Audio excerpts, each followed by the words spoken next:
What's up, people? Mo Tuesday 13 here to give you the review of Heavenly Sword.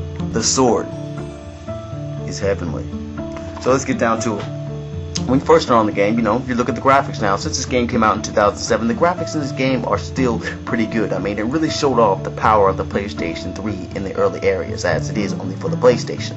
Now, it has some really good facial expressions. It has some really good environmental buff mapping because it has like a bloom effect. I mean, the game looks excellent, especially since I'm comparing everything to Metal Gear Solid 4 these days. I mean, it's not quite there, but still, it has those graphics. You won't have any qualms with that. Now, we come to the environment. Now, the environment is pretty vast, I would have to say, because it starts into a snow area, then it leads into a jungle-type area, then it leads to the main castle where you would spend most of the time in the game, and then it leads you back into like a battlefield-type area. So, it has pretty much good 4 amounts of places where that you can keep going, keep flowing, and keep doing, and keep killing people, because that's pretty much the main point of this game.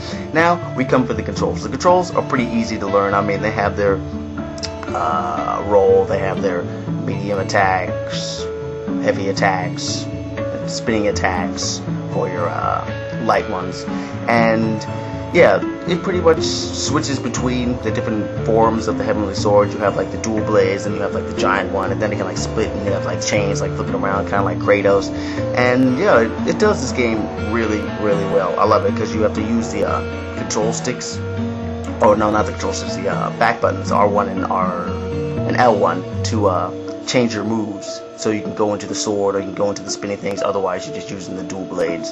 And yeah, the controls are pretty simple for this game. I mean, you won't have any qualms with it. I mean, they also use the 6-axis so that when you're controlling Kai, she's Nariko's partner in this one, she can control when she shoot the bullets, the arrows, you can control it using the 6-axis, and you also can use the jump motion of the 6-axis to extend and do some air combos with Nariko, but we'll get into the gameplay like that. So now with the gameplay, it's pretty much your hack and slash. I mean, and there's also some shooting parts, as I said, with Kai, so it really mixes it up with what you're doing in the game, so you're never not really just doing anything for too long.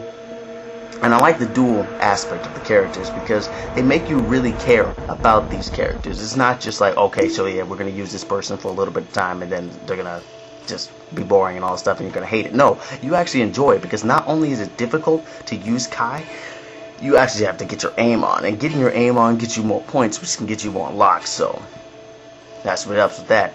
But more on the gameplay, you're just going around killing off these people, Bohan's people, and yeah, they're trying to get that sword. But you, Nariko, you kind of fucked up because you're not supposed to use the sword, because anybody who uses the sword, it starts draining the life out of you. So yeah, but she wanted to save her father, so I guess she had no choice. But yeah, that's pretty much it for the gameplay. I mean, and then there's a story. Now the story is what sells this game. It is you, Nariko, with Kai, trying to save your father from the evil Bohan. Now Bohan, this man is cruel. This man is just like battalions and battalions and battalions of freaking men at his disposal. And he has a general, the Flying Fox, and he also has 2 other people, Roach and Whiptail, who of course you're going to have to fight throughout this whole battle trying to get to him.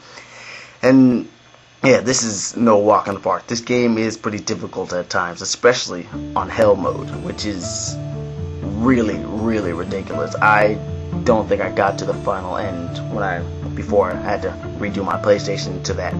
But yeah, the story is great, the graphics are great, you have so much fun playing this game. It really keeps you immersed in the whole feel that is Heavenly Sword, and yeah, I mean, it's just good times. Plus it's pretty cheap right now since it came out 3 years ago, so you can pick it up, play it, beat it in about a week, and then hey, if you want to send it back, but I know you'll want to keep it because I want to keep it, because sure, it's comparable to Devil May Cry or God of War, but it's its own flavor.